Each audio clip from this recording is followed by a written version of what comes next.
Creo que está listo. Ok. Les voy a deber nada más un ejemplo de conducción térmica y otro de ley de Stefan Boltzmann, pero eso los voy a hacer en la sesión extra. Igual en la próxima clase podría hacer un ejemplo si me sobra tiempo de esos para los que no quieran ver la sesión extra de ejercicios, pero esos ejercicios son muy sencillos de hacer. Me interesa más ver los otros porque eso es lo que vamos a seguir haciendo para los siguientes 2 capítulos.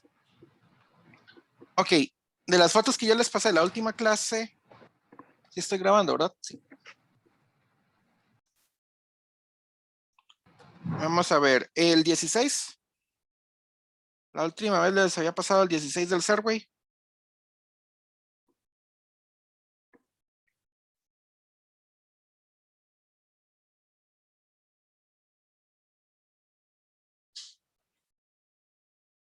Profe, perdón. Bueno, yo les debía esto, sí es cierto. Sí, ¿qué pasó? ¿Verdad que, bueno, estos siguen siendo ejemplos del tema que vimos la semana pasada, de termo, Exactamente. temperatura? Ok, perfecto. Bueno, el de la semana pasada, el del sistema bala y hielo, antes de continuar, bueno, el de la bala y el hielo, ¿se acuerdan que yo les dije que uno podía escoger o un sistema o ¿dónde estaba? Un único sistema y que con eso era más que suficiente. No había cambio de energía interna como tal y solamente era trabajo y calor. Eso era cuando era un único sistema. Si son dos sistemas, lo que pierde energía interna uno, lo gana el otro. Al final se reduce en cambio energía interna igual a 0 para todo mundo. Pero eso sí es muy importante, que habría que considerar dos sistemas por separado. Lo que uno pierde, el otro lo gana en energía interna. ¿De acuerdo? Y es la única diferencia. Al final da el mismo resultado. Bueno, pasando a vamos con el 16. Dice así, determina el trabajo realizado sobre un gas que se expande de I a F como se indica en la figura. ¿Qué pasaría si cuánto trabajo se efectúa sobre el gas si se comprime de F a I a lo largo de la misma trayectoria? Ok. Primero estamos en expansión. Déjenme un segundo para ver si puedo dibujar esto. Tenemos aquí un volumen. Nos fijamos las unidades, metros cúbicos. Eso es bueno. La presión en pascales. Eso es bueno.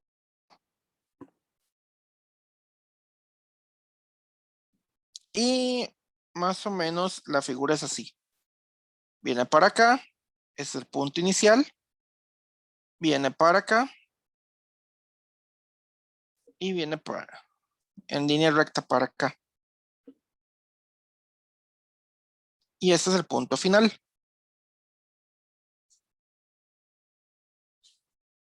Aquí 1 metro cúbico.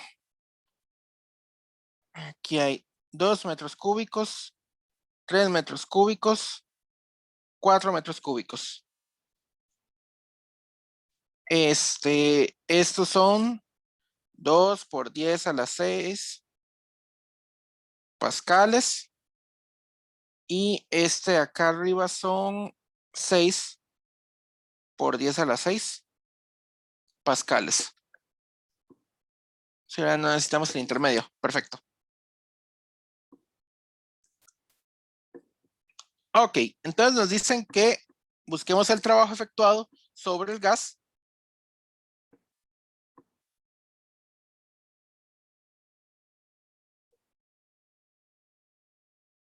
Es lo que nos preguntan. Este es el trabajo que es igual a menos la integral desde el punto inicial al punto final de P por dV. También traducido como menos el área de un diagrama PV. ¿Cuál es esa área? Bueno, esa área es esta. el de este pedacito, el de este otro pedacito y el de este otro pedacito. ¿De acuerdo? Vean que esto no tenemos una ecuación.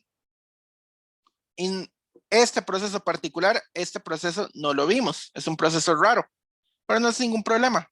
Es demasiado sencillo, es solamente una pendiente entre dos puntos. Ah, bueno, y este es el punto inicial. Se me había olvidado. Ok, ¿qué es lo que vamos a hacer acá? Muy sencillo, partimos el diagrama. Cuando ustedes vean un proceso así que tenga una parte como triangular, lo que hace es que parten el diagrama. Aunque no conozcamos este proceso de acá, a priori no podemos decir este es un proceso isotérmico, isobárico, porque no es ninguno de esos. No se preocupen, siempre se puede partir las partes. Entonces, esta primera sería la primera región. Vamos a decir que esta es la segunda, esta es la tercera y esta es la cuarta. Y nada más sumamos todas las áreas. Entonces, el área 1 es muy sencillo.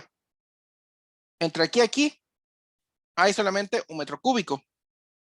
Y de aquí a aquí hay 6 por 10 a las 6 pascales.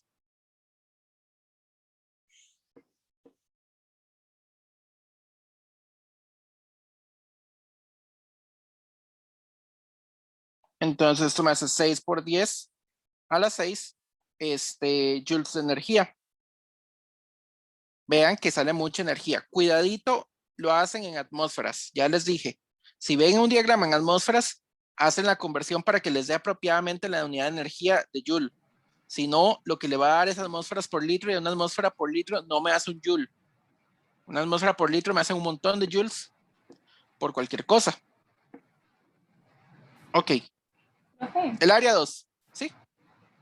Una pregunta, ¿puedo volverse rápidamente al diagrama para ver cómo lo partió?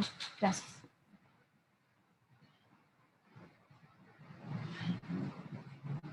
Listo, gracias, profe. De hecho, ya me iba a devolver porque toca ahora esta parte.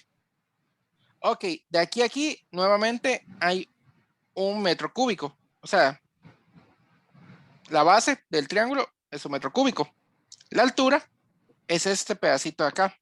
6 por 10 a la 6 menos 2 por 10 a la 6. Esa sería la altura.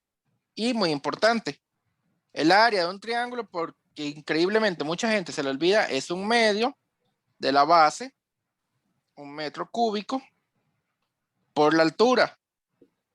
Y la gente se le olvida mucho eso. Increíblemente, 6 por 10 a la 6, dije, ¿verdad? Menos 2 por 10 a la 6. Esto es igual a 1/2 por, bueno, y pascales.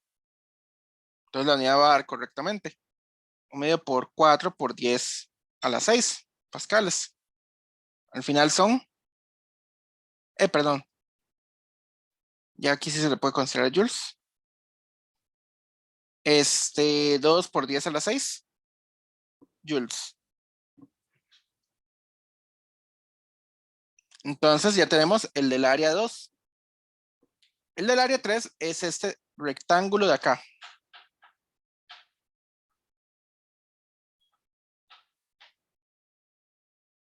Entonces, vamos a ver, tiene la misma base, que es 1 metro cúbico. Y la altura es solamente este pedacito, 2 por 10 a la 6. Es más, incluso podemos hacer lo siguiente.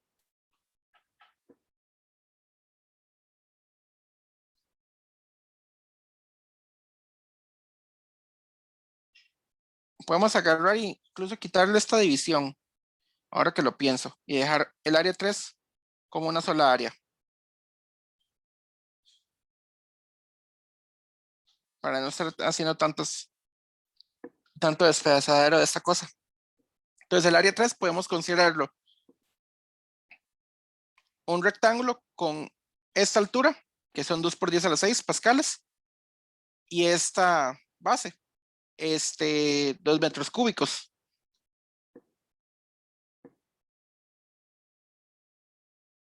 Entonces, el área de un rectángulo, la base, 2 metros cúbicos por la altura, que son 2 por 10 a la 6 pascales. Esto me da 4 por 10 a la 6 joules. Al final, la energía total, perdón, el trabajo realizado sobre el gas va a ser igual a menos la suma de todas las áreas.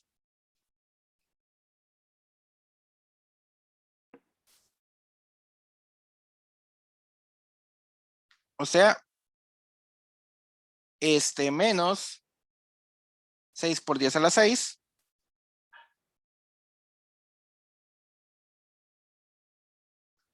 El siguiente era 2 por 10 a la 6. Y el siguiente era 4 por 10 a la 6.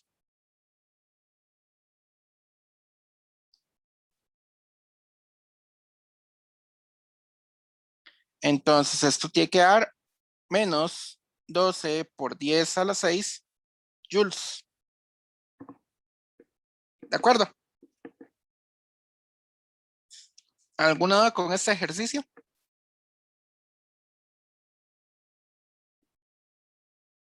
Recuerden que estábamos haciendo el trabajo desde el punto I hasta el punto F.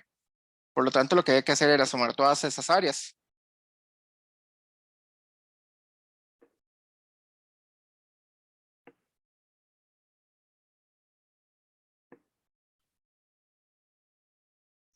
La siguiente parte, si no hay dudas, es ver el proceso opuesto. Ir del punto F al punto I exactamente en la misma ruta. Ver cuánto es ese trabajo. El trabajo desde el punto final hasta el punto inicial. Pero eso es igual al... Perdón.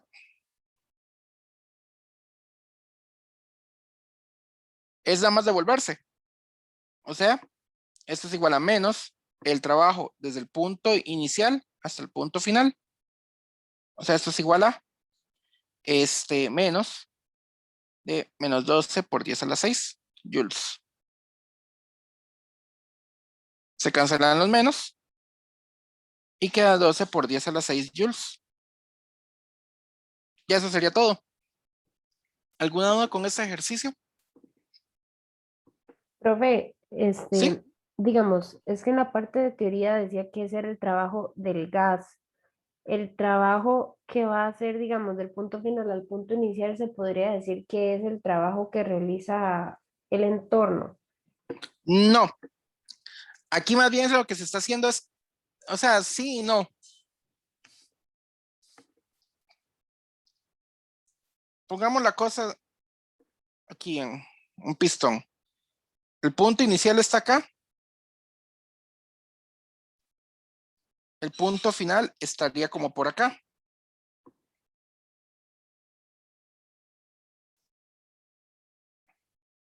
Entonces, él subió. ¿Por qué el trabajo quedó negativo en la primera?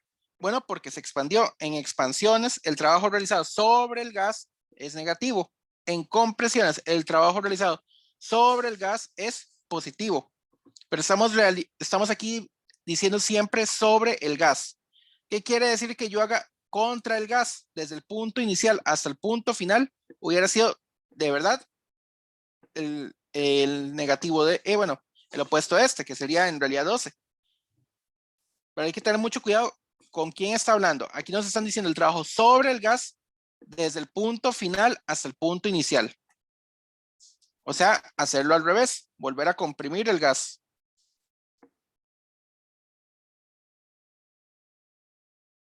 Entonces, mucho cuidado con lo que está diciendo.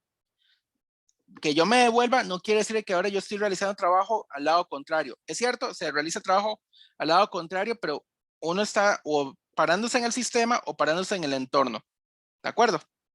Y está midiendo o lo que le está entrando o lo que está saliendo del sistema, o está midiendo lo que le está entrando al entorno o saliendo del entorno. ¿De acuerdo? Ok, ok, sí está bien. Perfecto. Entonces, la razón por la que quiero ver este otro problema es porque son problemas gráficos que son los que siempre se pierde la gente. La gente no se pierde tanto con problemas de fórmulas, pero se pierde muchísimo cuando son problemas gráficos. Ok. Puedo hacer el 22 en la sesión de ejercicios, pero quiero hacer el 21 acá. Entonces, voy a terminar con esta sección por ahora y haré el problema 21. Después el martes hago un par de ejercicios, pero en clase de lo que es Stefan Boltzmann, por cualquier cosa. Igual ahora, en la sesión de ejercicios, sí voy a hacer de Stefan Boltzmann y de barras. Bueno, y de conducción térmica en placas y barras. Por ahora, vamos a ver. Dice el 21. Un bloque de aluminio de 1 kilogramo se calienta a presión atmosférica de modo que su temperatura aumenta de 22.0 Celsius a 40.0 Celsius. Encuentre A, el trabajo realizado sobre el aluminio. B, la energía agregada a él por el calor. C, el cambio de su energía interna. Entonces tenemos un bloque de aluminio de 1 kilogramo.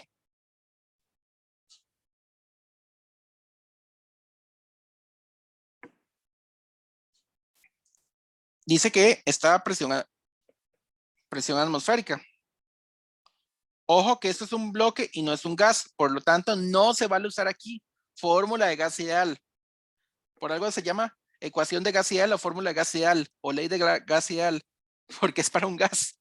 La gente se enreda porque ve un bloque de aluminio e inmediatamente piensa en gas ideal y hacen P por V es igual a NRT y empiezan a poner los puntos iniciales y finales. Eso no se vale acá. Mucho cuidado. Dice, encuentre el trabajo realizado sobre el aluminio. Bueno, y la temperatura inicial dice que es 22 grados Celsius. Temperatura final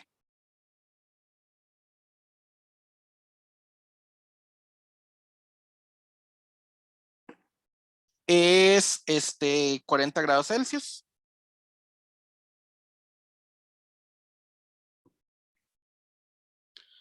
La primera parte nos pide el trabajo realizado sobre el aluminio. La segunda parte nos dice la energía agregada a él por el calor. Y la última parte nos dice el cambio de energía interna. Wow. Denme un segundo.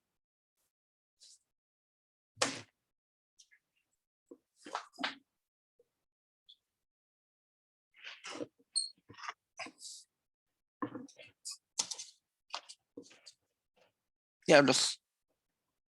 Me apareció un bicho aquí a la par. Bueno. No importa. Ok, entonces tenemos esto. ¿Alguien tiene alguna idea entonces de cómo ver el trabajo realizado sobre el gas?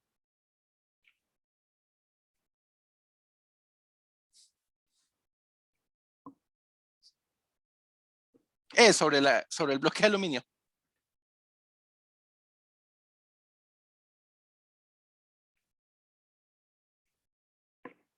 Profe, no sé si se podrá hacer con primera ley, pero es que no tengo cambio de energía, entonces. Vamos a ver. Primera ley eventualmente hay que usarla, definitivamente.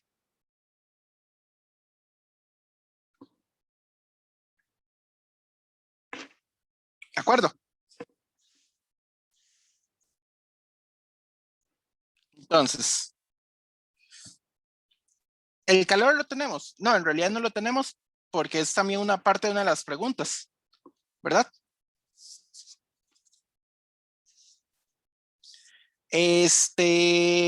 Pero el calor es posible encontrarlo. Masa del aluminio, C del aluminio, por el delta T. Entonces el calor es relativamente fácil de encontrar. ¿Y el cambio de energía interna? Profe, ese C es el C minúsculo, ¿verdad? La El C C minúscula. minúsculo. Ajá. Sí, recuerda que el C mayúscula depende de cuánta materia hay, entonces no hay una tabla de C mayúscula. Hay una Exacto. tabla de C minúscula que no depende de cuánta C hay, o sea, de Igual cuánta más hay. el C mayúscula se saca M por C pequeña, ¿no? Es exactamente C mayúscula. M por C para el caso de sólidos y líquidos o para el caso de gases.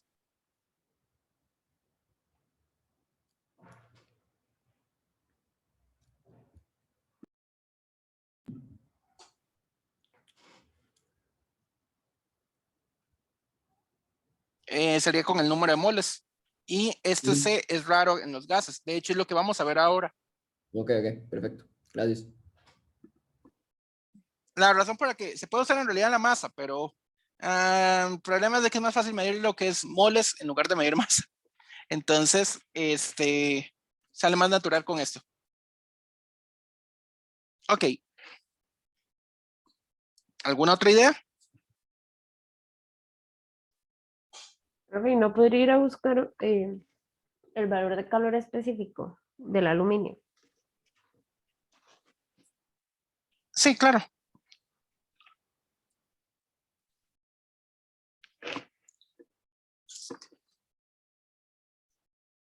Deme un segundo para ubicarlo bien.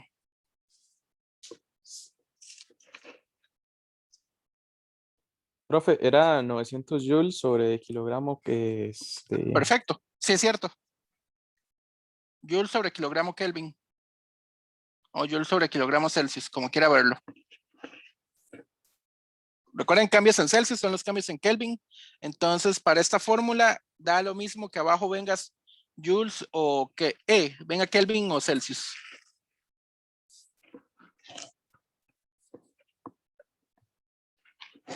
Ok, en realidad sacar el calor es lo más fácil acá.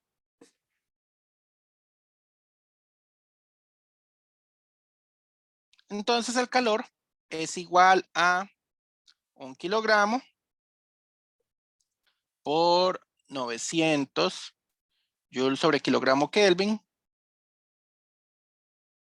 por el delta T. El delta T lo podemos dejar así como está. ¿Cuál era la temperatura final? 40. Los cambios en Celsius son los mismos cambios que en Kelvin, entonces dejar en Kelvin. Y nada más es de hacer esa multiplicación. Según mi cálculo, esto me da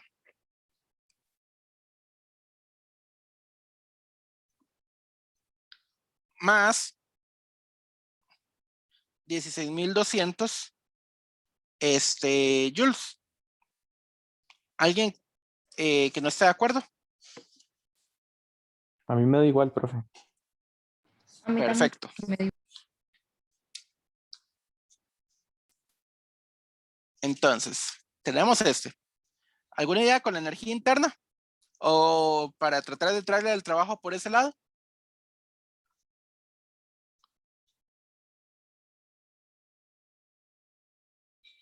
¿O alguna idea para trabajo directamente? Es que no sé si, no me dicen nada de si el volumen va a cambiar o así, ¿verdad? No, no dicen nada, pero sí se sabe que cambia. Y esa es exactamente la pista. Sabemos hasta ahora que aunque trabajo es igual a menos la integral de P por dV, ¿qué pasaría si la P es constante? Sale fuera de acá, es la presión atmosférica. Es una constante, sale la integral.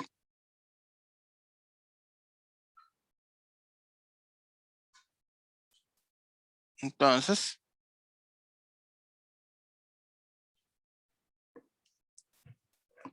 eso sería por un delta V. Esto vale únicamente para fluidos en expansión. Pero les voy a dar el secreto. En realidad no existe un sólido perfecto. Sólidos perfectos eso no existe. Los sólidos perfectos, o sea, un sólido rígido como tal, no debería cambiar su volumen con la temperatura. De hecho, La fase sólida es una fase bastante bien establecida, pero si ustedes se fijan, en realidad un sólido perfecto no existe. Resulta que es lo que pasa. Podría considerarse un sólido casi como un fluido con una viscosidad, o sea, una resistencia al movimiento gigante, enorme, pero no infinita.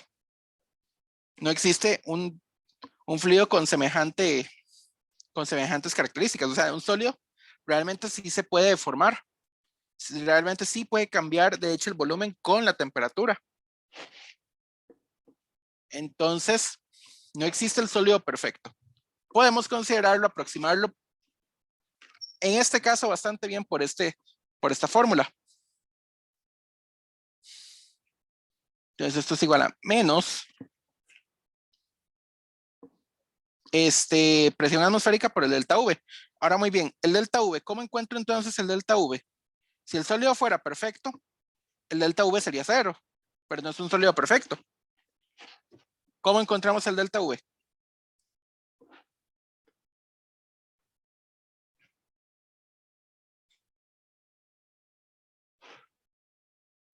Con la expansión volumétrica del aluminio. Perfecto, perfecto. Esto sería entonces, ¿alguien se acuerda de la fórmula?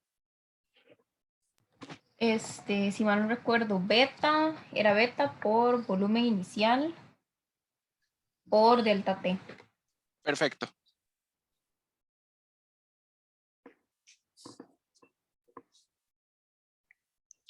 Entonces, el trabajo realizado sobre ese sólido va a ser igual a menos presión atmosférica por el coeficiente de expansión volumétrica beta por el volumen inicial del aluminio por el delta T.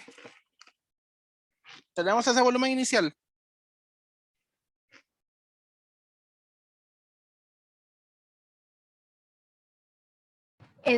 No, pero lo podríamos sacar con la densidad, me parece, no sé. Muy bien, se puede sacar con la densidad. El único detalle es de que creo que no vienen tablas de densidades acá, pero no nos preocupemos por eso, la voy a buscar en internet. Cualquier cosa, eso se los dan en ustedes en una tabla. Entonces vamos a ver. La densidad, como bien lo dice, es igual a la masa sobre el volumen. Entonces, como la masa no cambia, en realidad la densidad sí cambia un poquito, pero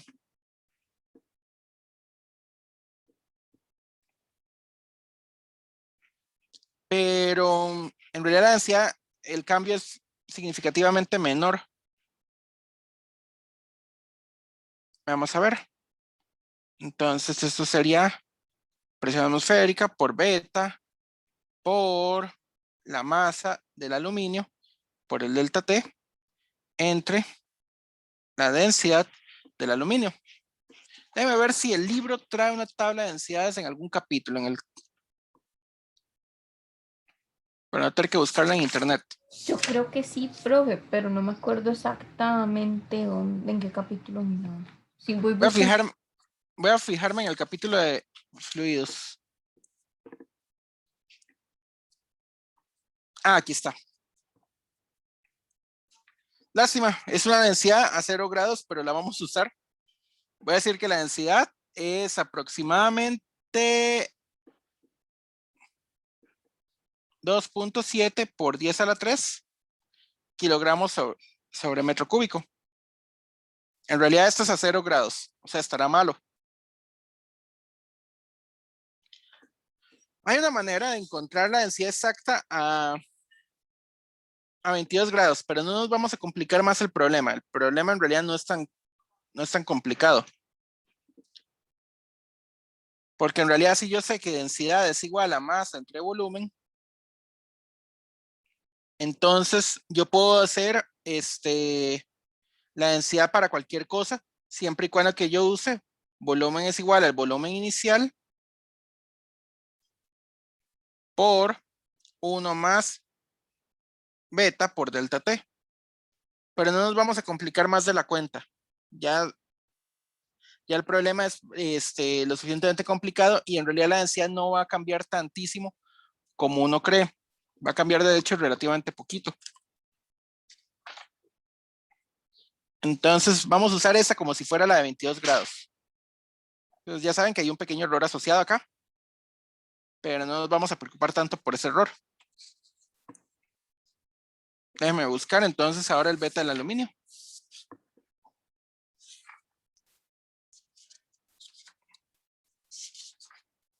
Beta del aluminio dice que es, de hecho tiene un beta muy grande. 24 por 10 a la menos 6.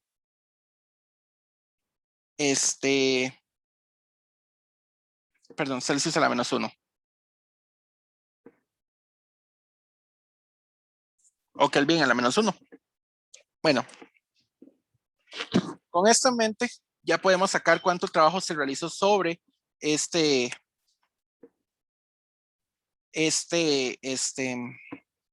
bloque de aluminio. Tomemos en cuenta lo siguiente, que la presión atmosférica no es una atmósfera. Pero a mí no me interesa que sea una atmósfera, me interesa que esté en pascales, 1.01 por 10 a la 5 pascales. Recuerden trabajar en el sistema internacional.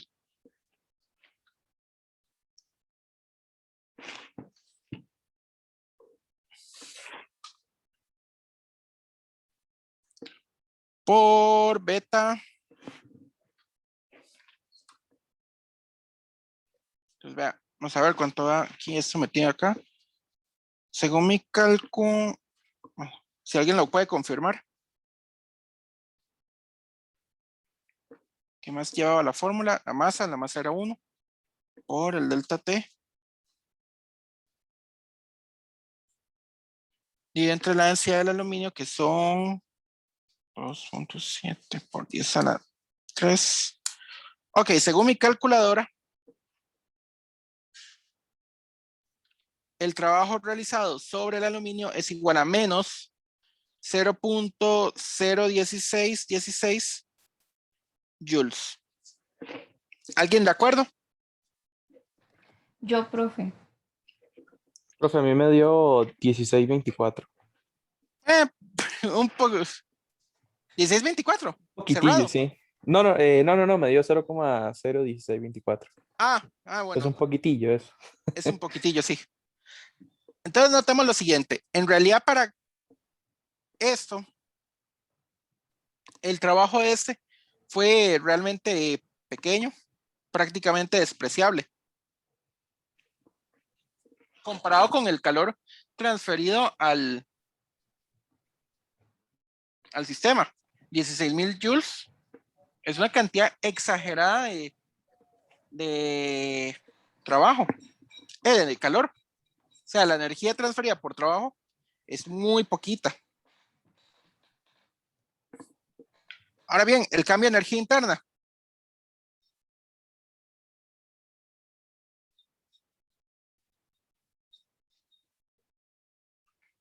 Q más W. Q, esto está en el orden de 10 a la menos 3. Q está en el orden de 10 a la 4.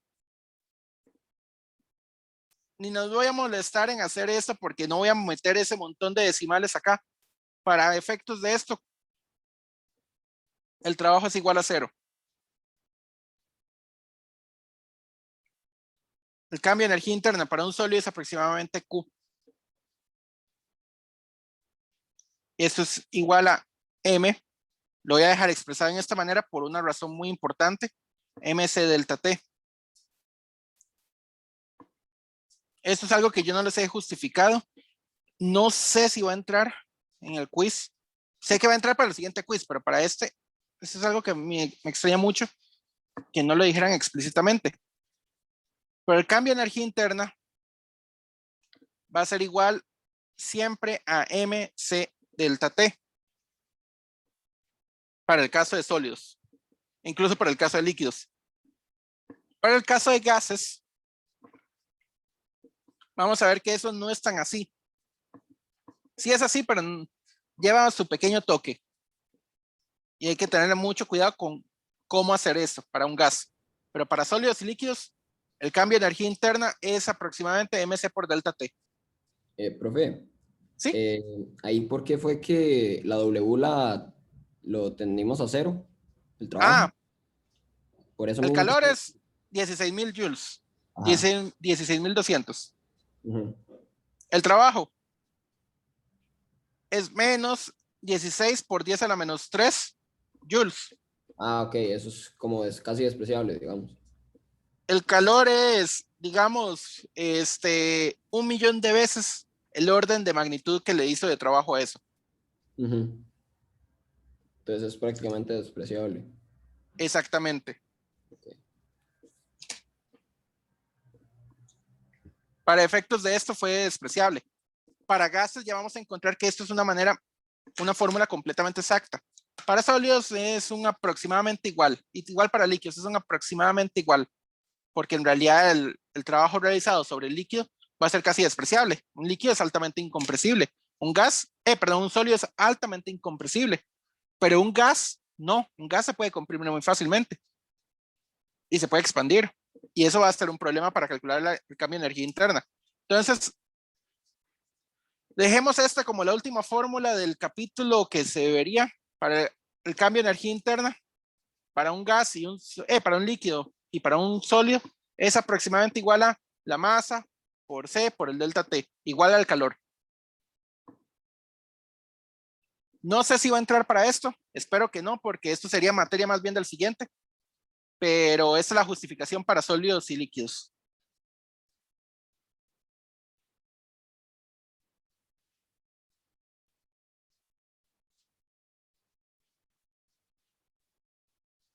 Entonces el cambio de energía interna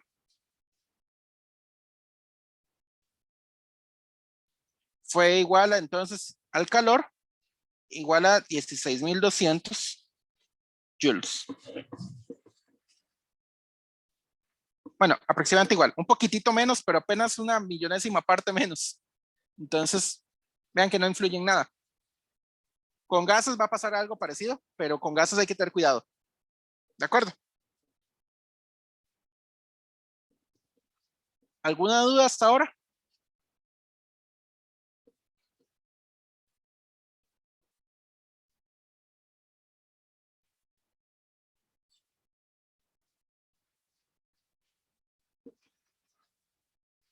¿Nadie? ¿Alguna duda?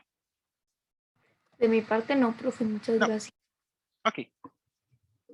Dejémoslo hasta acá, esta parte del capítulo. El martes voy a hacerles un par de ejemplos más de los que no voy a hacer acá en la sesión de ejercicios de lo que es ¿cómo se llamaba esto? Conducción y ley de Stefan Boltzmann. En realidad esas son fórmulas muy sencillas, prácticamente aplique la fórmula y listo. No tienen así la gran cosa de que uno ocupe saberse o pensar mucho en ese. De verdad son casi aplique fórmula y listo. Bueno, dejemos esto hasta acá y abramos uno nuevo.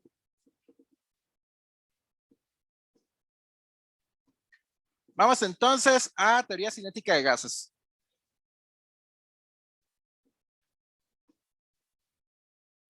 Está lloviendo, yo no sé si se me va a ir la luz. Si se me va la luz, estaremos en problemas.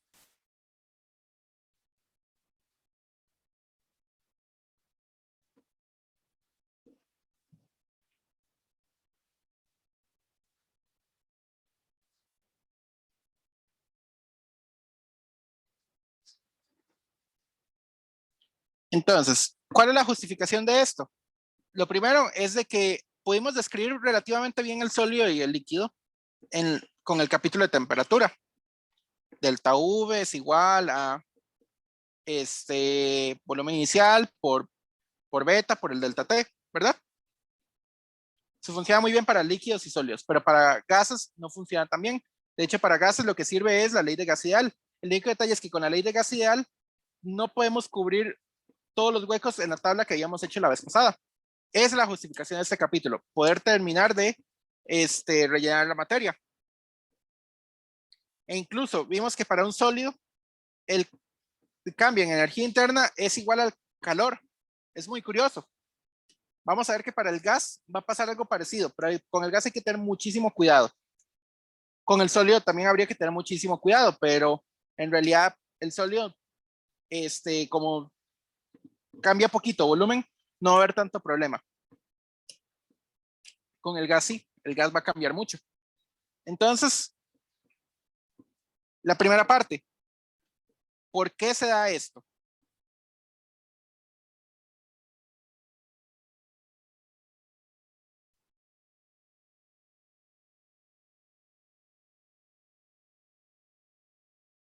Esta fue una fórmula 100% experimental.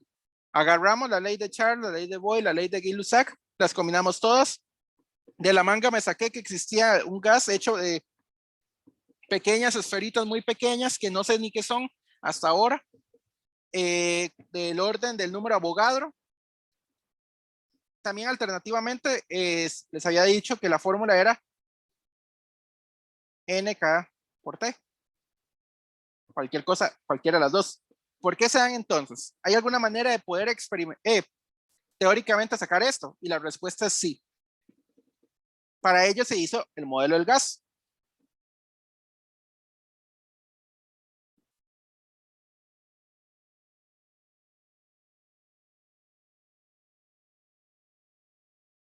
Este modelo del gas ideal estaba en una época muy controversial por el hecho de que la gente todavía no conocía que existían átomos, pero tenían la buena idea de que tenían que estar ahí. O sea, estaban entre o existen o no existen. Había muchos argumentos a favor y muchos argumentos en contra, pero en ese momento no se podía experimentar a una escala tan pequeñita para saber si de verdad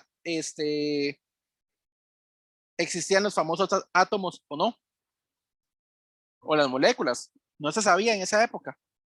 O sea, el momento en que Boltzmann trabajó en estas cosas, fue un momento muy complicado, porque era la transición de la parte más clásica de la física, en la que todavía la gente no conocía realmente de qué estaba hecha la materia, pero tenían una buena idea de que tenía que estar hecha de átomos. Entonces, eso fue lo curioso de esta época. Tuvieron que hacerlo, asumir que existen, pero no sabían qué era. Naturalmente nosotros sí sabemos de que la materia está hecha de átomos. Entonces, lo primero, un gas va a estar compuesto de un montón de partículas.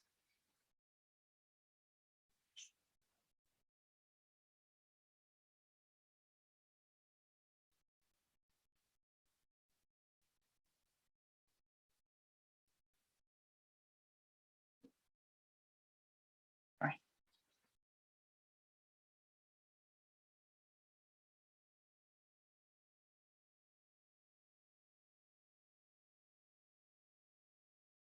Entonces, hay un montón de partículas n del orden del número Avogadro.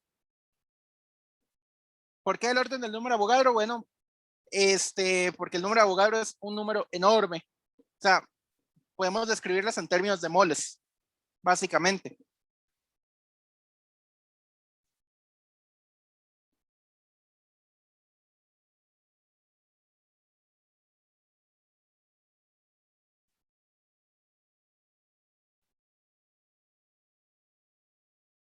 O sea, vamos a tener una cantidad enorme de partículas. ¿Qué vamos a hacer con ellas? Cada partícula del gas es idéntica.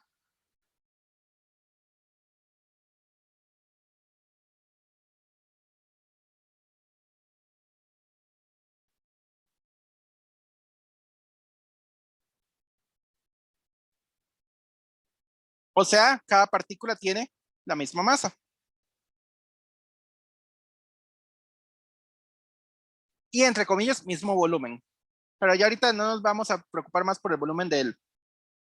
Lo que vamos a hacer ahora es que vamos a tomar un recipiente cuadrado, un recipiente cúbico que contiene el gas.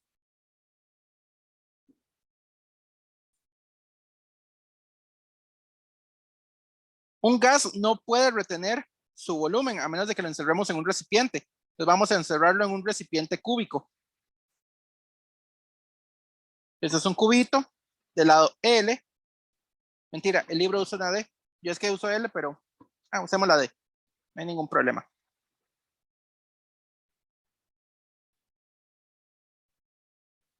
¿Y cuál me falta? Este.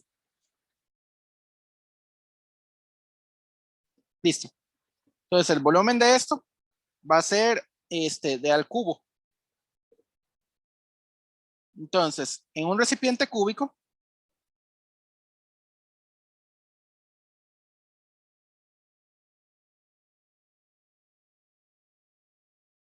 de volumen, V igual a D a la cubo, resulta que cada partícula de gas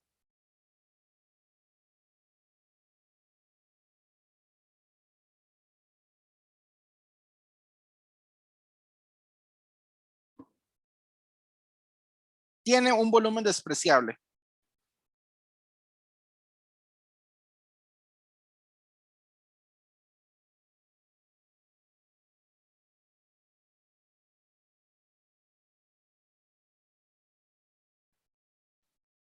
Respecto al volumen del cubo. O sea, cada bolita del que está compuesto ese gas, esas esferitas pequeñas, van a tener un volumen tan insignificante, tan despreciable, que a pesar de que tener una cantidad exagerada, realmente el gas va a tener mucha libertad. Incluso teniendo un volumen, una cantidad enorme de partículas del número de Avogadro, aún así hay mucha libertad. Ellas se pueden mover de un lado al otro. ¿De acuerdo? Hasta ahora lo que estoy haciendo es como inventándome un modelo del gas. Estoy diciendo cierta cantidad de cosas para tratar de trabajar con ello. Establecer una serie de reglas para ver cómo hacemos para trabajar con con un gas ideal. Ok, entonces esto implica que ellas van a tener mucha libertad.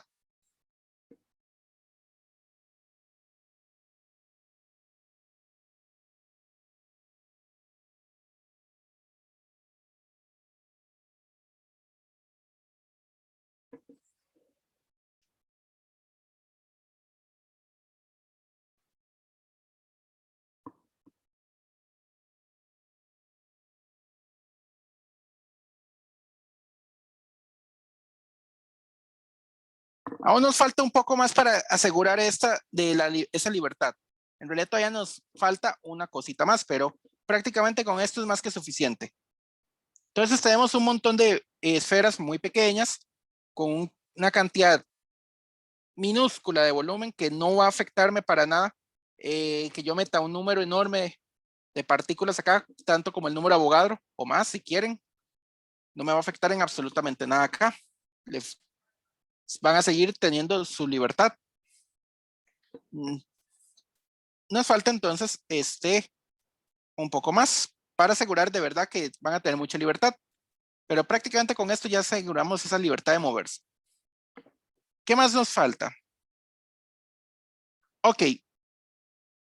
Ahora, tenemos esas características para el modelo, pero aún no es suficiente.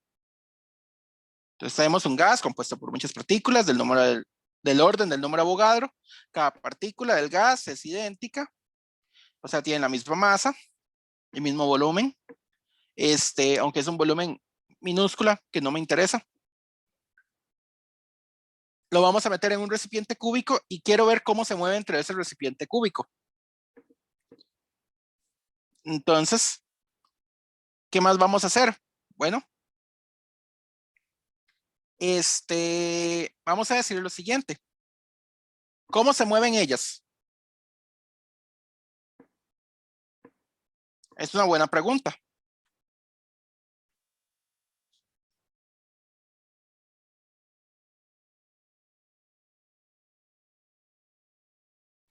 Y la respuesta a eso es de que el movimiento está dado por las leyes de Newton.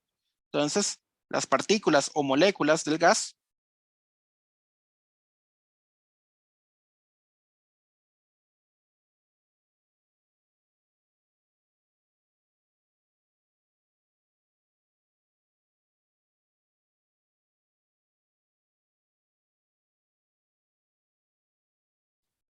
¿Por qué le impongo esto? Bueno, porque son las únicas leyes de movimiento que conocemos. Si no conocía, o sea, si las partículas no siguieran las leyes de Newton, entonces habría que seguir otro conjunto de reglas que a priori no conozco, y obviamente no nos gustaría eso. Realmente la mecánica cuántica es un conjunto de reglas diferentes a las leyes de Newton del movimiento de partículas. Pero incluso esta escala es suficiente, la ley de gas ideal. Es suficiente, pero no es la mejor. Ok. Además que el movimiento es isotrópico.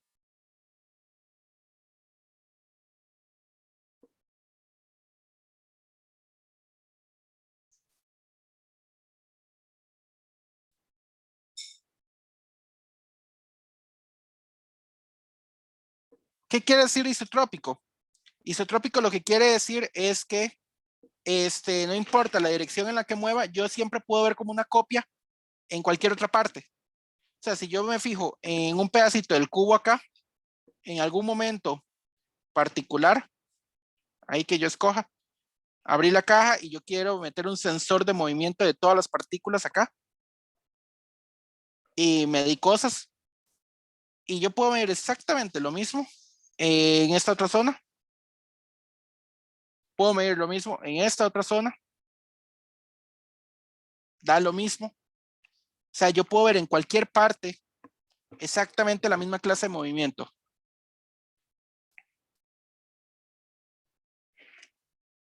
Entonces,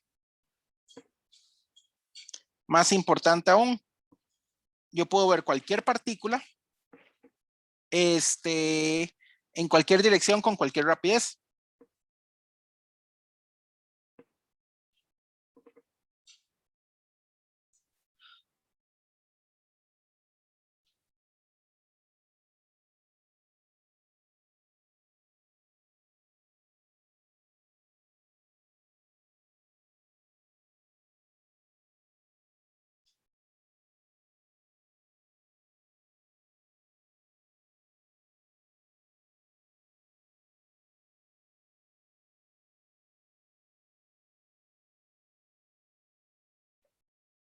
Entonces,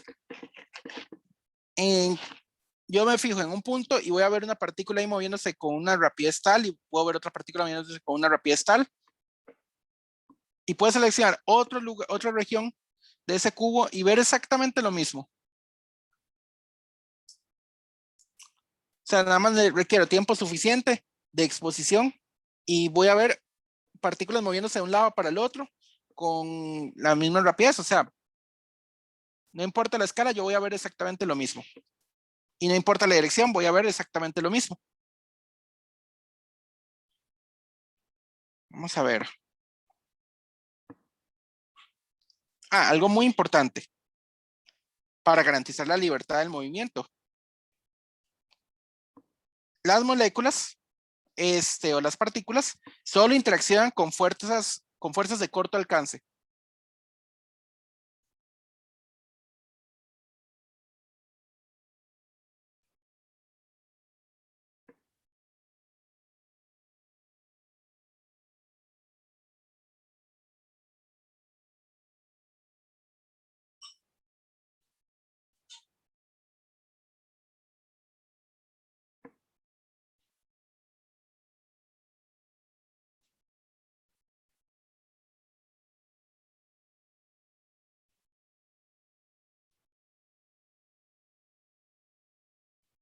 ¿Eso qué quiere decir? Tienen que las partículas literalmente pegar una con la otra para que de verdad puedas sentir la fuerza que ejercía la otra partícula. En el momento en que están separadas, las partículas es como si no existieran. Básicamente, ¿qué quiere decir? La fuerza de gravedad de una partícula no me afecta con la otra, la fuerza electromagnética de una partícula no me afecta a otra, a menos de que estén muy cerca una de la otra.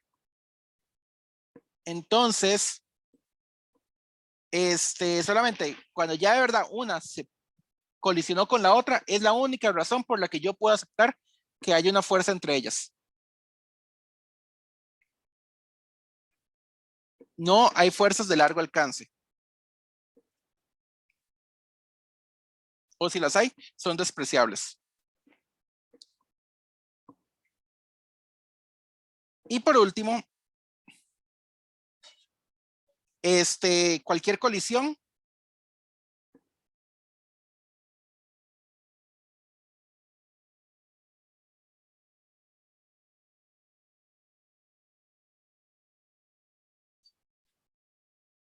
es elástica.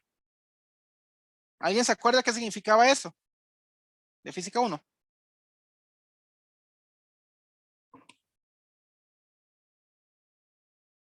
¿Era cuando se separaban? No. Bueno, sí, se separan, pero no. No es la condición de ser una colisión elástica. ¿Cuál era la La, condición de...? ener- Ajá. ¿La qué? la energía, bueno, la energía en las colisiones elásticas era constante, o sea, no se liberaba al entorno, como en las, creo que así era. Casi. ¿Qué tipo de energía no se liberaba al entorno? La mecánica, bueno, creo que era la mecánica. No, No, la cinética. Ah, ya, ya. La energía mecánica siempre se conserva, pero lo que no siempre se conserva es la energía cinética. O sea, si ustedes tienen una colisión y es una colisión inelástica, por ejemplo, donde una masa se pega con otra, eso es inmediatamente inelástico. La energía total siempre se conservó. ¿Qué se fue de esa energía? Una parte se fue al sonido y otra parte aumentó la temperatura de las dos masas, pero la energía cinética no se conservó, en especial si se quedan pegadas y queditas. Entonces se perdió por completo la energía cinética. La condición de ser elástico es de que la energía cinética se conserva.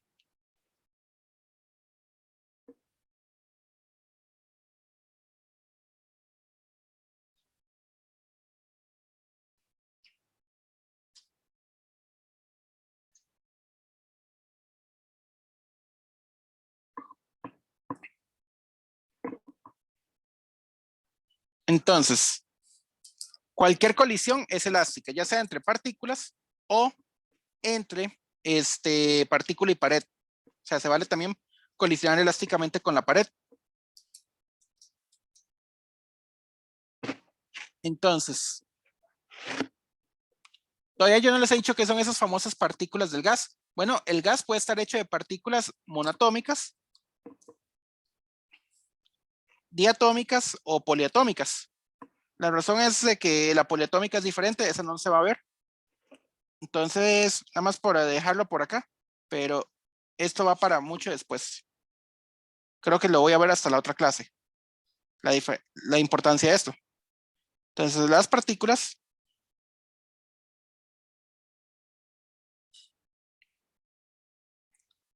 pueden ser moléculas monoatómicas, o sea, un solo átomo, diatómicas,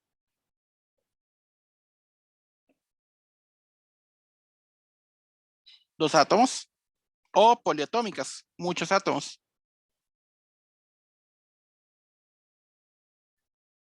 No vamos a ver el poliatómico, sí vamos a ver el diatómico. Entonces, para que tengan cuidado. El Resnick sí ve el poliatómico. Ok, con este conjunto de reglas que establecimos, esta última regla nada más es para que nos demos cuenta de cómo es un poquito la estructura, pero no es necesaria para el modelo. Ya les dije, este modelo fue creado en una época en la que no se sabía ni qué era un átomo. Más o menos tenían la idea de que tenía que existir el átomo para que se diera esto, pero no les gustaba mucho la idea del átomo. Ese es el detalle, es que no les gustaba a la gente la idea del átomo, pero no podían justificar por qué no existía, pero tampoco podían justificar por qué sí existía. Ok, y muchísimo menos cómo funcionaba el átomo. Ya tenemos el conjunto de reglas. Vamos a partir entonces de que las colisiones son elásticas y que se pueden usar las leyes de Newton, o sea, se puede usar todo física 1. ¿De acuerdo?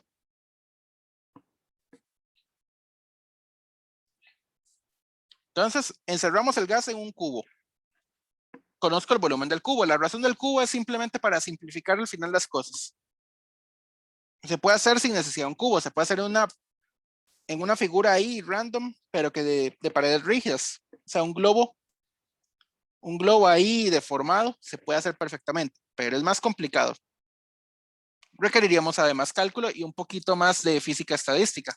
Aquí vamos a ver solamente el inicio de la física estadística. Entonces, voy a ver primero qué es lo que le va a pasar a la pared. Aquí yo tengo una de las paredes del cubo. Y yo puedo venir en cualquier dirección. Entonces yo tengo una partícula en algún momento que logró colisionar con la pared. Entonces va a rebotar. Si se acuerdan de física 1, cuando el rebote es elástico, se conserva lo que era el impulso. Dicho de otro modo,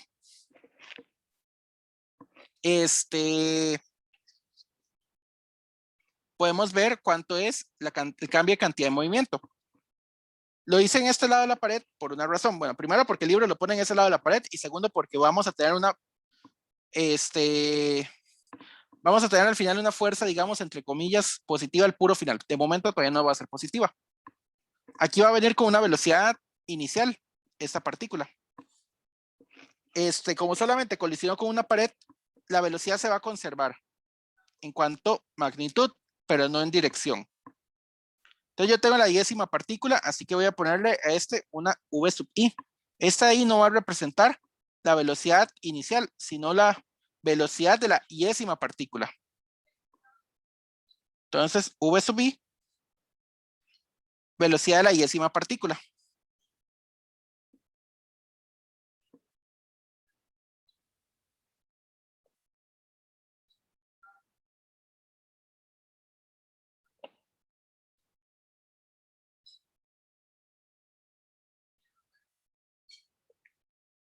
Antes de la colisión,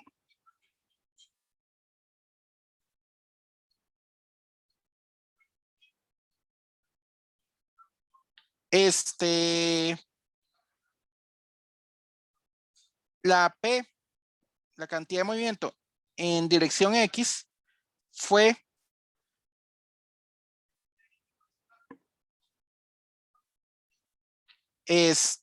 vamos a ver, la masa de la partícula, le voy a llamar masa sub cero. No hay necesidad de llamarle sub cero porque todas son iguales, pero el libro le pone un sub cero, así que nos vamos a quedar con un sub cero. Por la velocidad en X. La velocidad en X iba en esta dirección.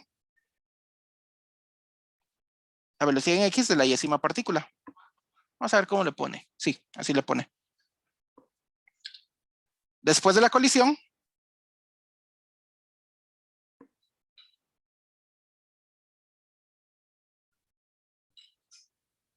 si recuerdan, esto era un choque elástico. La pared no se movió. Por lo tanto, la cantidad de movimiento en X va a ser igual a menos lo que tenía al inicio, menos M0 por Vx en Y. ¿Alguna pregunta hasta ahora? Las componentes Y y Z se conservan antes y después.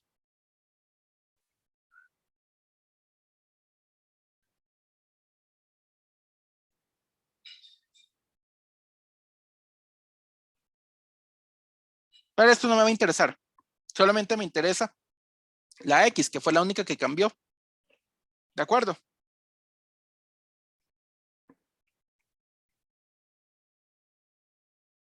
¿Alguien que no esté de acuerdo? Profe, o sea, X es solo porque es el movimiento en X y la Y no es que sea inicial, es que es de lo que usted había dicho arriba. Ajá, de la partícula número I. O sea, Okay. voy a fijarme en tengo un montón de partículas y le voy a poner una etiqueta de I a una de todas ellas. Yo le puedo empezar a poner etiquetas a todas. A una le pongo la 1, la 2, la 3, hasta llegar a la última partícula. La que llevaba la etiqueta I. O sea, puede ser la número 1.000.000, la número 1.000.004, la número 5 millones. De todos modos, todavía me falta un montón de campo para llegar a la del número Avogadro. Y si hay más del número Avogadro, todavía me faltará aún más campo, porque se vale el orden. No estoy diciendo que es el número Avogadro, es el orden del número Avogadro. ¿Eso qué quiere decir? Cercano al número Avogadro. Ok. Entonces, después de la colisión, pasó esto. Simplemente, el cambio de momento me obligó que la velocidad horizontal fuera en esa dirección. Analicemos entonces cuánto es el delta P. Esto sería el final menos M0 Vx en Y por el inicial. Perdón, menos el inicial. Menos M0, la velocidad X de la yésima partícula, la componente X. Entonces esto es menos 2 M0, la velocidad X de la yésima partícula. ¿De acuerdo?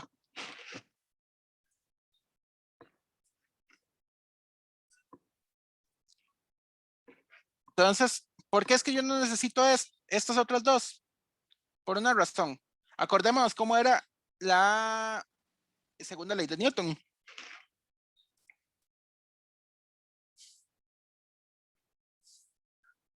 Versión completa. Aquí sí voy a necesitar la versión completa por ahora. Luego, la segunda ley de Newton, versión completa, era sumatoria de fuerzas es igual a cambio al cambio de cantidad de movimiento en el tiempo. Como no me va a interesar tanto los cambios infinitesimales, voy a dejarlo con delta P entre delta T.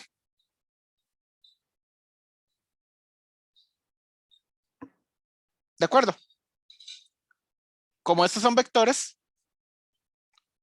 vamos a ver qué va a pasar. El cambio en Y fue 0, el cambio en Z fue 0, por lo tanto el único cambio que existe va a ser en X, o sea, la única fuerza que va a actuar va a ser en dirección X. Estos dos es la razón por la que no me interesa hablar más de ellas. Solo me interesa enfocarme de momento en la X.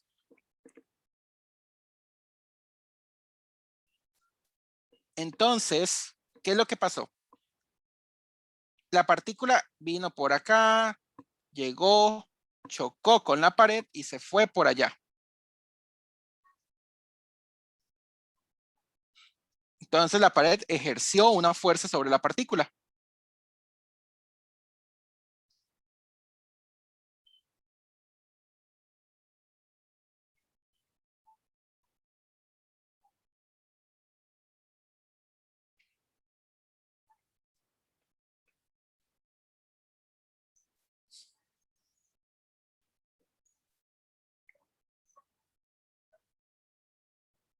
Entonces,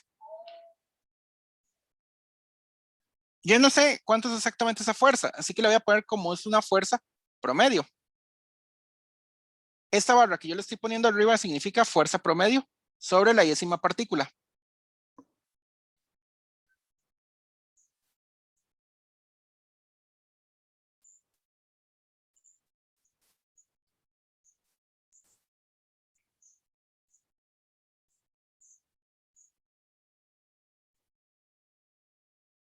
Realizada por la pared.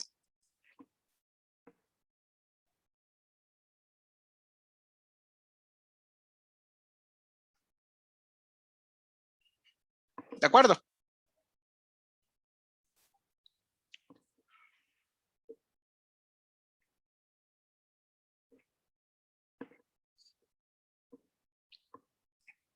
Entonces, la fuerza promedio que la pared ejerce sobre la décima partícula va a ser igual al menos 2 M0. Bueno, pongámoslo de esta manera. Como va a estar solamente en componente X, me voy a olvidar de la Y y de la Z. Menos 2 delta Px de la décima partícula por el delta T. Ahorita hablamos del delta T. Esto es igual a menos 2 M0 por el V de la décima partícula entre el delta T. Ahora muy bien, este delta T lo vamos a tomar como el tiempo entre colisiones. O sea, cada vez que la partícula vuelve a pegar con la pared, le vuelve a ejercer una fuerza. Entonces el delta T lo voy a tomar del orden del tiempo entre colisiones con la misma pared.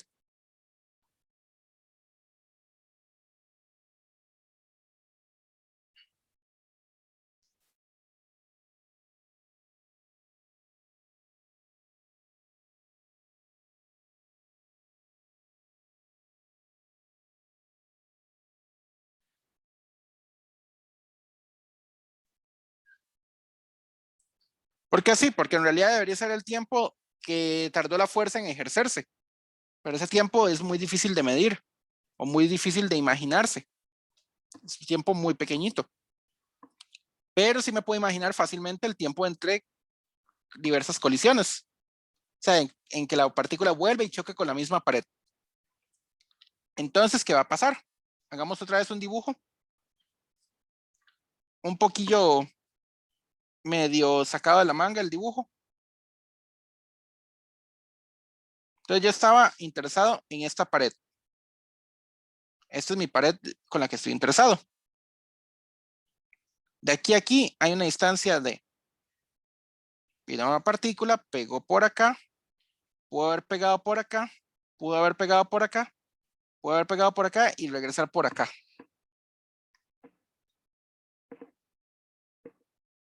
Pero acordemos de algo de física 1. A mí lo que me interesaba era el tiempo que tarda ir de aquí a aquí y de ir de aquí a aquí en horizontal. Al final daría lo mismo. Solo depende de la velocidad horizontal, no depende de las velocidades en Y y en Z. Entonces ese delta T tiene que ser igual a el tiempo que tardó en recorrer de aquí a aquí, que esto es una distancia D, y el tiempo que tardó en recorrer de aquí a aquí, que es una distancia D. Por lo tanto, es 2D entre la velocidad de esa partícula. ¿Alguna pregunta hasta ahora? Aunque parezca que este tiempo puede ser extremadamente mayor al tiempo entre colisiones, en realidad la velocidad de la partícula es muy alta. Entonces, la fuerza promedio va a ir en realidad con ese tiempo. Metámoslo todo en la ecuación que teníamos. La fuerza promedio sobre la yésima partícula ejercida por la pared es igual a menos 2m0 por Vx sub i dividido entre el delta t, 2d entre Vx sub i. Esto es igual a se cancelan los dos. M0 Vx sub i al cuadrado entre d.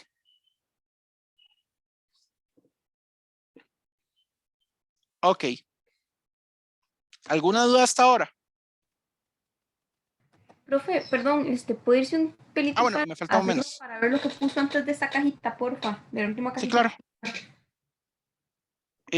¿Por qué parte? Ya le digo. Un poquito más. Ya le digo dónde. Ah, ahí. Después Ok. de ese- Listo, gracias.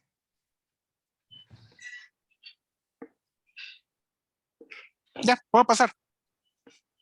¿Alguna Sí. duda? ¿Alguien más? De mi parte no tengo dudas. No. Nada más Hasta ahora solo física 1. Es solamente seguir el rastro de una bolita elástica que está pegando en un cuarto cúbico. O sea, estamos haciendo física 1 con una bola encerrada en un cubo. Hasta ahora. Muy bien.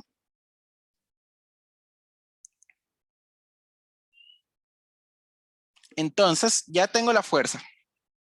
Profe, perdón, Sí, la D es la distancia de dónde a dónde, perdón. es lo que mide una cara del cubo. Un lado del cubo. Una arista. Ok, gracias. Recuerden que es un cubo cuadrado. Ahora muy bien. En parte a mí me gustaría que medir fuerzas es difícil, ¿verdad? ¿Qué puedo medir yo en un gas que esté relacionado con la fuerza?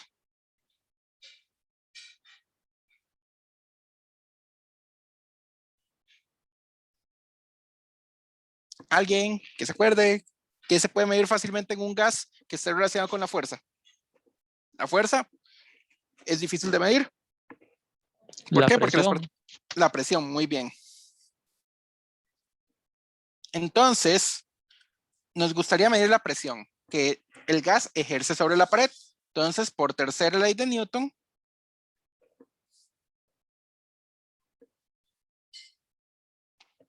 la fuerza de la pared, de la partícula sobre la pared,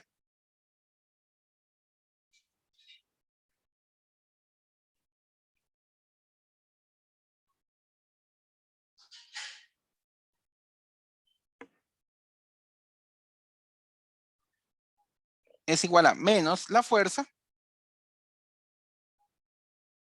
de la pared sobre la partícula.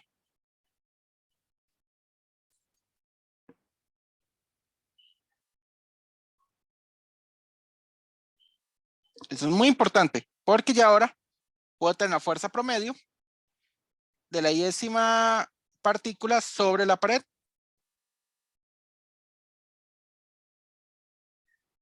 Es igual a menos la fuerza que tenía hace un rato, menos M0 Vx sub i al cuadrado entre D. Se cancelan los menos y solo sale M0 Vx sub i al cuadrado sobre D. Ahora muy bien, como bien dijo, la presión, ¿cómo era que se definía la presión? ¿Está relacionada con la fuerza?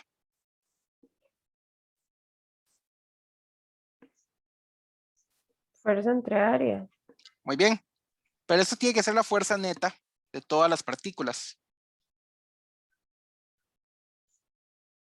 El área yo la conozco.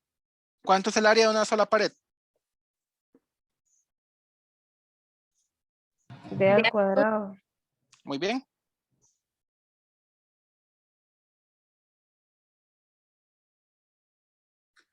Entonces tenemos que pasar de la fuerza sobre de la décima partícula sobre la pared a la fuerza neta, o sea, la fuerza que ejercen todas las partículas. Para eso es muy sencillo, solamente sumamos todas las partículas.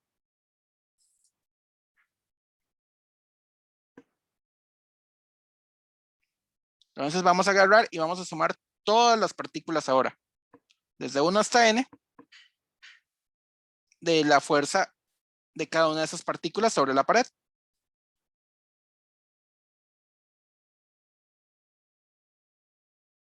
Ay.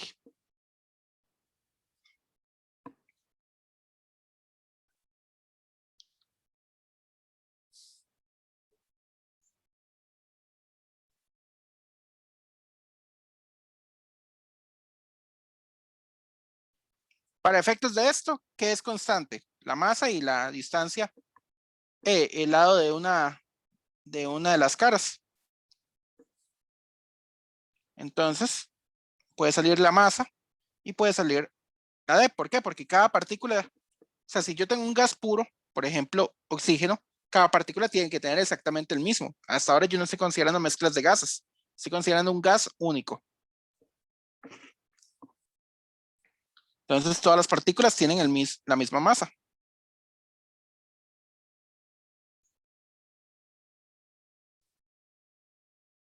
Ok.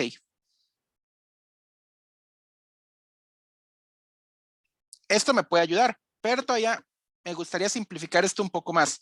¿Por qué? Porque yo tengo la velocidad en X de cada una de esas partículas y yo realmente no conozco esa velocidad X de todas las partículas. Aquí tendría que sumar, empezar a buscar la partícula 1, fijarme cuánta velocidad X tenía, y buscar la 2, buscar cuánta velocidad X tenía, buscar la 3, buscar cuánta velocidad X tenía. Esto es complicado de manejar, ¿verdad? Entonces, nos gustaría saber, ya que estamos trabajando con promedios, buscar la velocidad promedio de todas las partículas. Como estamos trabajando con la velocidad al cuadrado, si hubiera sido la velocidad sencilla, la velocidad en X promedio hubiera sido 0. Pero como estamos trabajando, ¿por qué en X hubiera sido 0? Bueno, porque una partícula puede estar yendo hacia la derecha con esta velocidad y otra partícula puede estar yendo hacia la izquierda con la misma magnitud. Otra puede estar yendo allá y otra podría estar yendo allá. No hay forma de saber cuál es.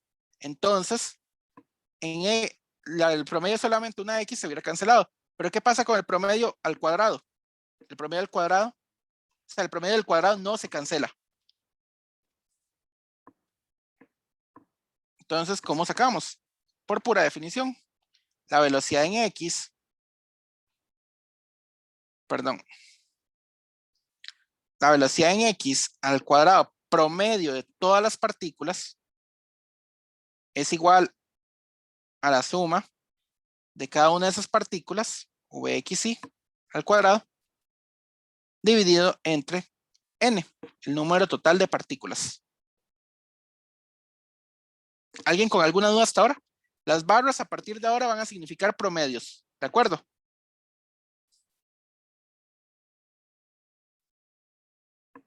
¿Alguna duda? Todo bien, profe. Entonces, la sumatoria que yo tenía antes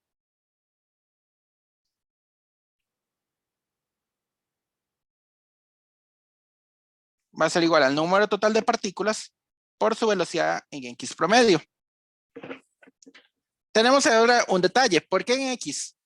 Yo lo hice todo para la pared que estaba de este lado del cubo. O sea, tenía aquí el cubito. Y yo seleccioné arbitrariamente, bueno, arbitrariamente no, el libro lo seleccionó. Esta. Pero alguno de ustedes dijo, no, ¿por qué quiero esa? Yo hubiera querido entonces la de arriba. Y no trabajo con X, sino trabajo con Z. Y alguien dijo, no, a mí no me gusta trabajar con esa. Quiero trabajar entonces con esta en frontal. Y alguien dice, no, quiero trabajar con la de abajo. Y otra persona dice, no, quiero trabajar con la de entonces del lado. Entonces hay que ponernos de acuerdo. Para ponernos de acuerdo, hay que relacionar esto con la magnitud total de la velocidad, o sea, no con la de una sola componente, sino con la total. Resulta lo siguiente, si ustedes, como dije que el movimiento era isotrópico,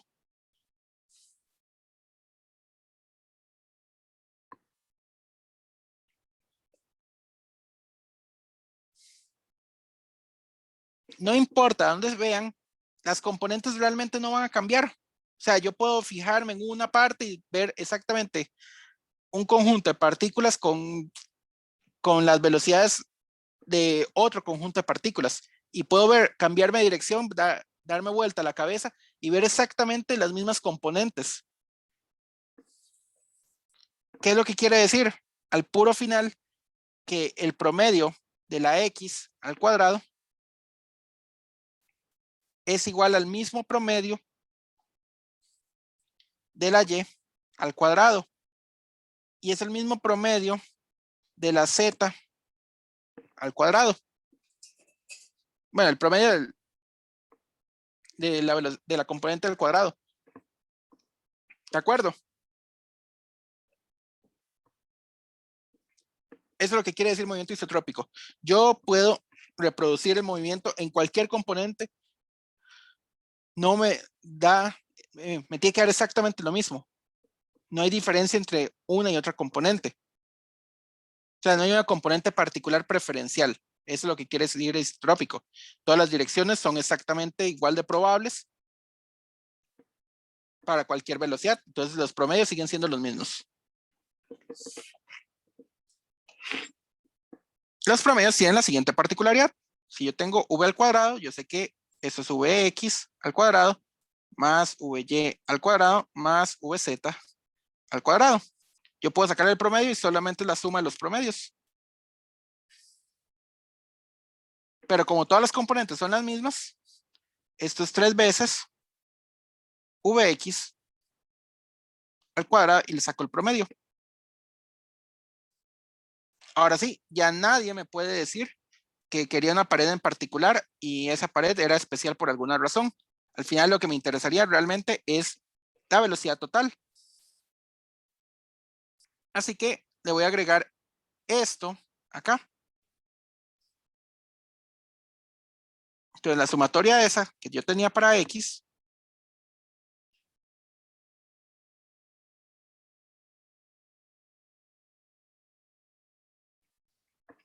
es igual entonces al n por el promedio de la Vx al cuadrado, pero el Vx es igual a el promedio de la magnitud total entre 3.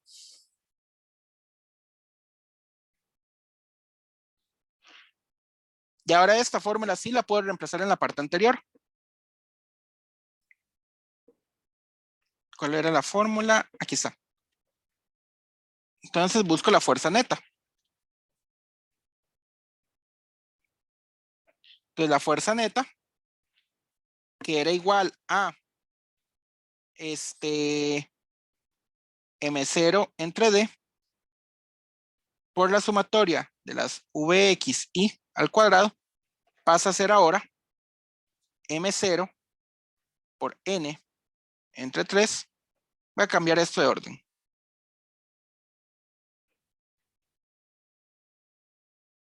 N entre 3, M0 por V cuadrado promedio. Ah, bueno, y me falta la D dividiendo.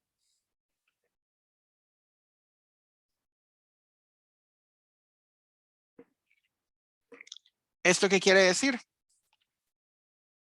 Que la presión que estábamos buscando, que era lo fácil de medir, es la fuerza neta que se ejerce sobre la pared entre el área. Pero esa área ya la habíamos tenido. La fuerza neta entre D cuadrado. Entonces la presión va a ser igual a N entre 3, M0, el promedio de la velocidad al cuadrado, entre D a la 3. Pero D a la 3, ese es el volumen.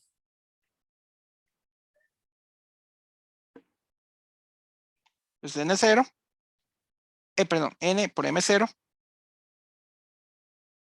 la velocidad promedio al cuadrado, entre el volumen. Vean que esto ya se está pareciendo a la fórmula del gas ideal. De hecho, se parece muchísimo. Pongámoslo en forma de fórmula de gas ideal. La presión por el volumen es igual a el número total de partículas por 1/3 de M0 V cuadrado promedio. Ya esto es una fórmula idéntica a la del gas ideal, pero vamos a arreglar esto todavía un poquito más. Esta parte acá es idéntico a la parte de la energía cinética.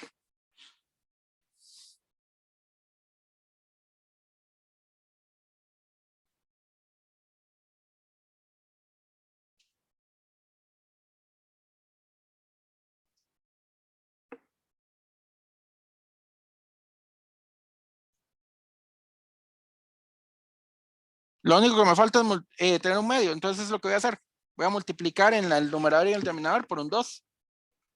¿Para qué? Para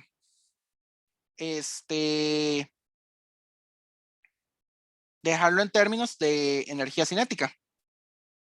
P por V es igual a 2/3 de N por 1/2 de la masa de una sola partícula por la velocidad promedio de ellas. Esto de acá es la energía cinética promedio.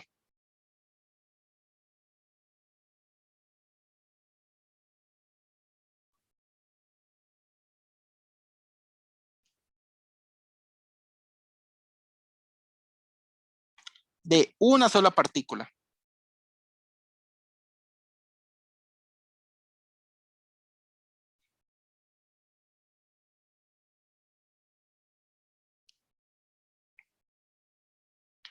Si la incluimos la N, esto sería la energía cinética promedio de todas las partículas.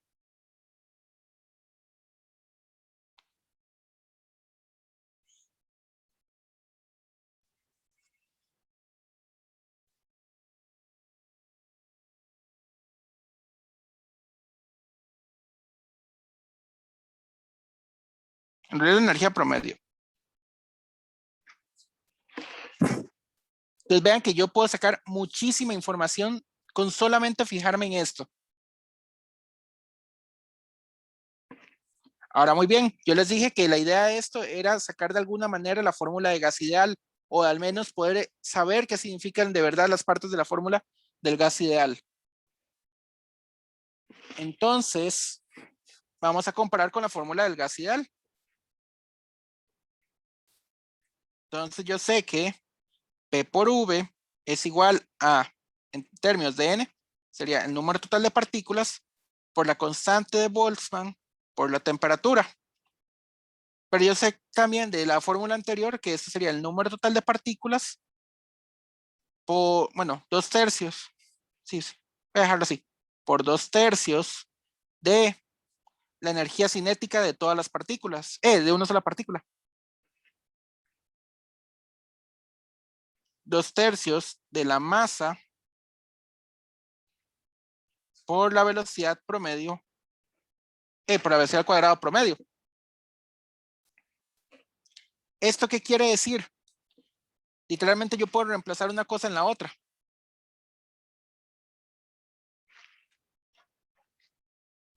Vean lo siguiente. La temperatura, si combino estas dos ecuaciones, la temperatura me da una expresión en términos de movimiento, algo que yo no había podido decirle la vez pasada. 2/3 de la, en el denominador, 2/3 constante de Boltzmann por la energía cinética de una sola partícula.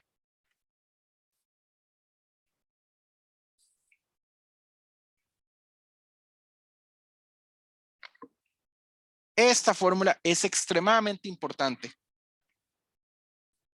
La voy a dejar expresada en términos de solamente energía cinética. Pero esto de acá me representa que la temperatura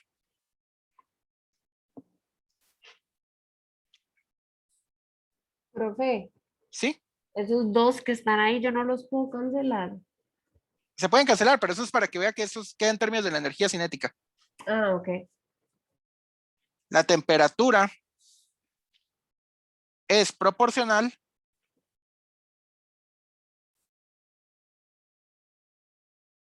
a la energía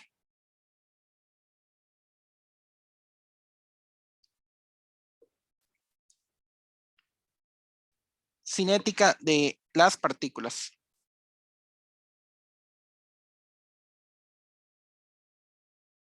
O de una, en este caso de una partícula, pero vean que al final es de las partículas porque en realidad estamos promediando sobre todas las partículas. ¿De acuerdo?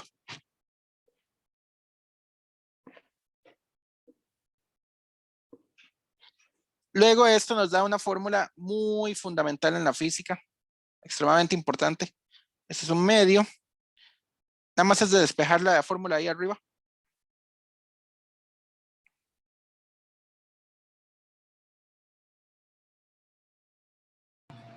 Profe, esta fórmula que va a despejar ahora viene Es la misma. de la definición de temperatura, ¿verdad? Es como lo mismo. Ajá. Ajá. Entonces la temperatura, yo les había dicho entre comillas, es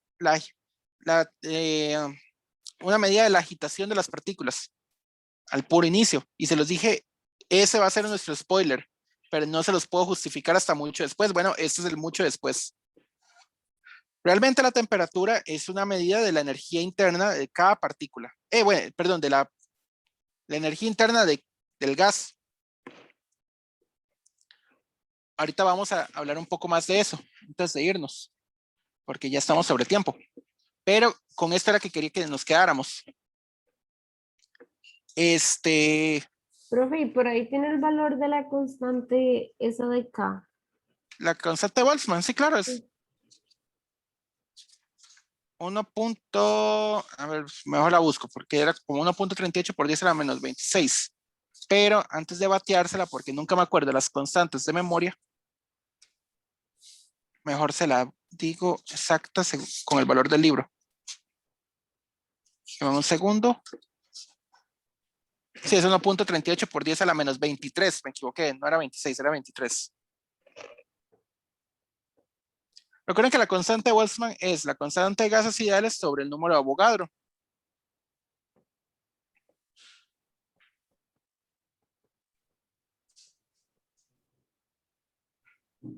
Esta constante de Boltzmann es de hecho bastante fundamental. Sale en muchos contextos de la física, sale también en contextos de ingeniería, porque no solamente se aplica a, bueno, tiene aplicaciones en todo lado, y ahorita veremos una parte de esa aplicación, que es lo que se conoce como el teorema de equipartición. Justo antes de irnos es con lo que vamos a terminar. Entonces, tenemos que la temperatura está relacionada con la energía cinética de una partícula. Tenemos un 3, un misterioso 3, que sale de la isotropía. O sea, sale del hecho de que no importa la dirección en la que vea, siempre voy a ver lo mismo. Partículas chocando con la pared o partículas chocando entre sí, pero siempre los promedios van a ser iguales. Entonces, la temperatura, en este caso, está relacionada con los grados de libertad.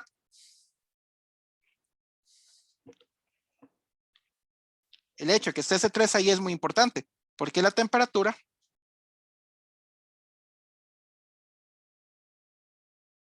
también está relacionada con la libertad que tiene para moverse.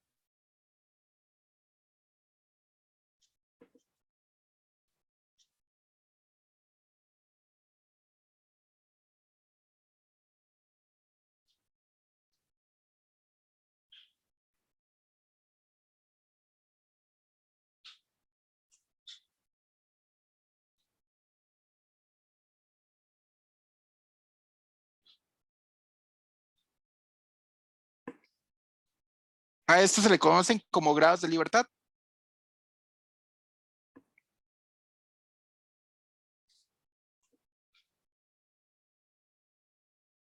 A ustedes no les va a entrar en un quiz, pero en los quizzes, pero a mí sí me entró una vez. Me pusieron a sacar la fórmula del gas ideal para un gas que solo vivía en 2 dimensiones. O sea, un mundo en el que solamente es un plano y para de contar. Entonces era muy sencillo, porque en realidad nada más era contar los grados de libertad. Solo íbamos a tener 2 grados de libertad. Entonces la fórmula del gas ideal solamente cambiaba por el 2 que aparece por ahí. En lugar de ser un 3, se pone un 2. Eso es algo muy importante porque ahorita vamos a eso. A eso se le conoce como el teorema de equipartición. Y luego veremos por qué es importante esto. Pero lo veremos en la otra clase.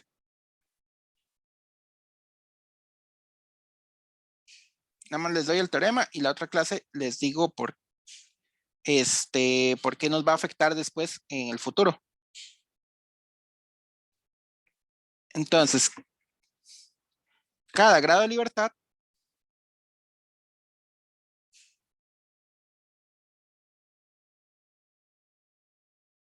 aporta un medio de KB, constante de Boltzmann, por T, a la energía del sistema.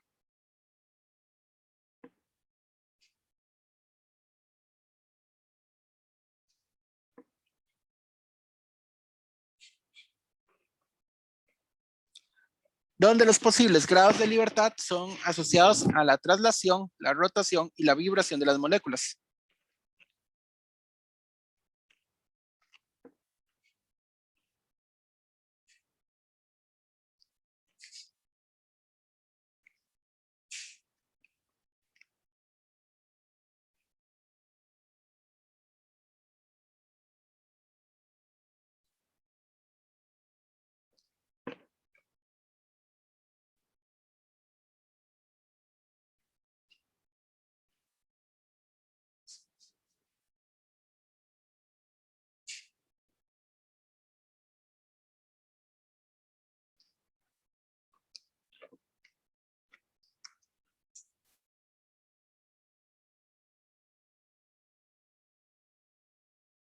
El spoiler es que todo lo que anterior hice de este capítulo lo hice para un gas monoatómico. Realmente lo hice para pequeñas esferitas sólidas, muy, muy pequeñas, siempre de la misma masa, pero nunca consideré si las moléculas podían ser monoatómicas, diatómicas o poliatómicas. Realmente eso no lo consideré. No me voy a preocupar mucho por eso porque en realidad no voy a repetir el mismo trabajo que hice, ya que el teorema de equipartición me ahorra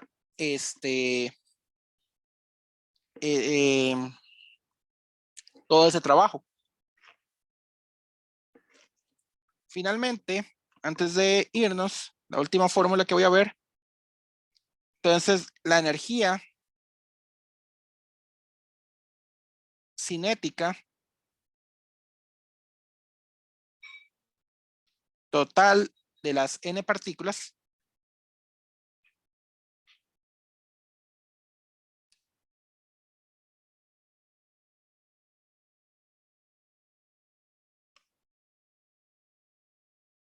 no tengo que hacer necesariamente esto. O sea, el K translacional total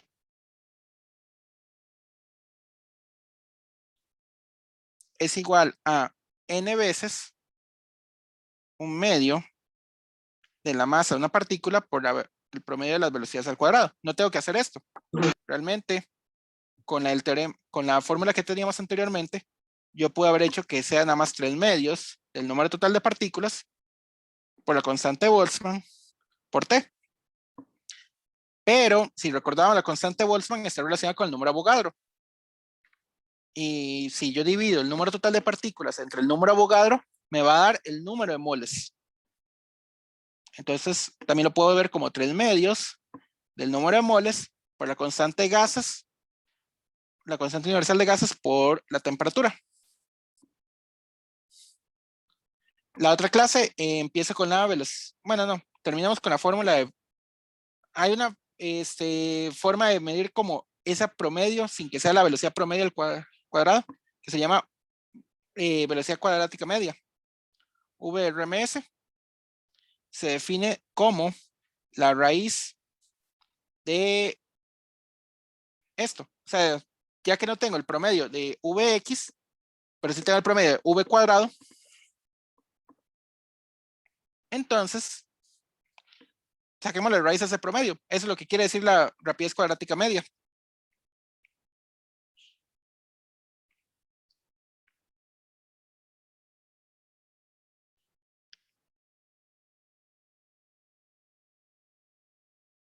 En inglés es root mean square SRMS. Nada más una manera de medir como un promedio de lo que debería tener las partículas, ya que el promedio verdadero es 0.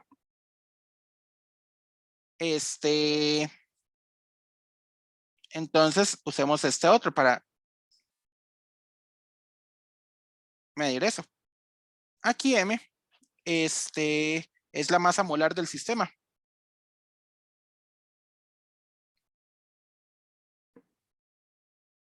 Por una razón, es más fácil dar la masa molar que dar la masa de un solo átomo o de una sola molécula. Nada más, con esto terminamos por ahora. Y la otra clase continuamos y hablamos del calor específico del gas y de por qué es complicado usar eso. Bueno, ¿alguna duda hasta ahora?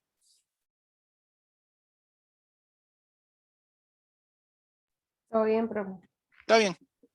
Todo bien, Vean que al profe. final fue toda esa maquinaria únicamente para llegar de nuevo a la fórmula de Gassial, pero la idea es justificar qué era lo que estaba pasando dentro de un gas, qué es lo que va a pasar con ese montón de colisiones, qué es lo que va a pasar realmente con la temperatura, por qué la temperatura. Tuve que hacer primero esa definición tan abstracta de la ley cero y en términos de equilibrio térmico, pero ya ahora tengo algo que está relacionado con la energía y algo que está relacionado directamente con la agitación de las partículas. Luego veremos un poquito más de esa agitación.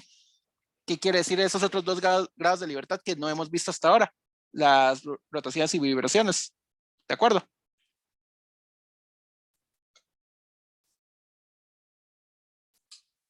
Sí, ¿De profe. acuerdo? Gracias. Ok.